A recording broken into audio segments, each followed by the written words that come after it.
Hey everyone, Robert Ferringo with Doc Sports here with your Tuesday free play for September 3rd. Be sure to check me out at www.docsports.com.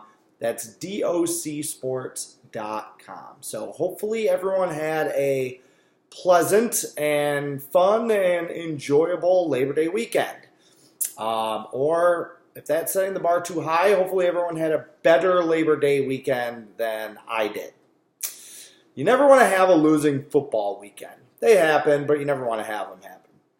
You really never want to have a big losing football weekend where you just can't do anything right and take it on the chin all weekend. You really don't want to have a big losing weekend on the first weekend of the college football season. But that's the way it went for me that last week. That was bad. That was ugly. There's no two ways about it. I finished minus 2,400 for the weekend. My top play was on Tennessee, who lost outright as a nearly 4-touchdown favorite. That's the way it goes. That's what happens sometimes. I know that that's not a great answer, but that's the answer. I mean, anyone that has watched any of my videos in the past knows that my focus always has been and always will be on long-term goals. Long-term money management, long-term profit expectations. This was 1 week. I've had worse weeks than that in my career. Like I said, it sucks that it happened on the first week that we weren't able to build up a little bit, but this stuff happens. I think last year at the end of September, maybe it was, or maybe into the second week of October, I think it was like minus 3,800 on the season. Then what happened? I went on a over plus 10,000 run. My sides and totals generated, I think, plus $6,800 in profit for the season. That's including the loss to start and where we ended up. It's a 22-week football season. This was week 1. All right, that's the equivalent of being, less than 3 minutes into a football game.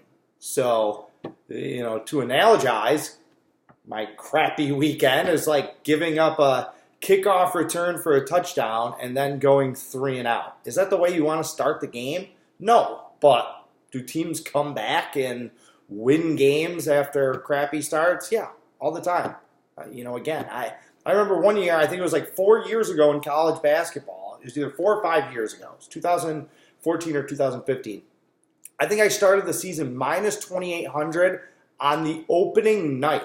Not the opening week, not the opening weekend, on the opening night of college football season. By January 1st, I was up over 8,000 in profit. So I went on an over $10,000 run. So again, it sucks. I'm not happy about it. It's freaking miserable all Sunday and wasn't too thrilled yesterday either. But it's 1 week and we got to move on. I feel fine. I really do. I'm not going to change how I approach things. I'm not going to change what I plan to do in the NFL this week. I've been looking at these numbers for a month, at least a month. I have already known my top play in the NFL in week 1 since, the first week of August, last week of July. Basically, since training camp opened, I knew what my top play for week 1 was going to be. And that line is holding, so that's the one that I'm going to hit. And we'll bounce back in college football. Like I said, we always do. You don't want to overreact to week 1. Stay disciplined, stick to the system, keep that long-term perspective. We have 5 more months of football betting. There are going to be wild ups and downs throughout the whole thing. So that's that. That's really where I'm at. We pulled losing day in baseball yesterday, pulled a sweep on Sunday. Lost big play on Saturday. Not sure if you've been tracking San Diego since that big play loss, but they had, 23 runs in their game yesterday. They finally went over again yesterday. I'm just going to keep plugging along in baseball. We're up on the season. There's 2 months left. I'm not a big playoff guy, especially in baseball. In baseball, I try and win series. And then I usually scale everything down the deeper into the playoffs that we go. So these next few weeks, this is the time to hit it in baseball. This is the time to get hot, wrap up that regular season profit, take some momentum into the playoffs. And again, my focus is on ending October ahead on the season. That was my goal back in March when the season started. We are on pace and on par to do that. So that's my focus there. WNBA regular season is wrapping up, and then we have the playoffs there. I can tell you right now, on Friday, I'm looking at a potential 8-unit play. You take big swings, you can have big misses or big hits by going big that last weekend of any season, all right? It's like going big in Week 17 in the NFL or the final week of the season in the NBA. You never know which teams are just going to completely shut it down, completely mail it in. But if you can take advantage of one of those opportunities and be on the right side, you can get some blowouts. You can get some absolute blowouts and some of the absolute easiest money that you can ever find. So I see a situation where I think that there's a team that is going to be quitting on the season. That's basically going to be looking past this week's game. So I'm looking at making a big move on Friday in the WNBA. I've been very judicious with my big plays this entire WNBA season, but I think I see a spot on Friday. So that'll be that.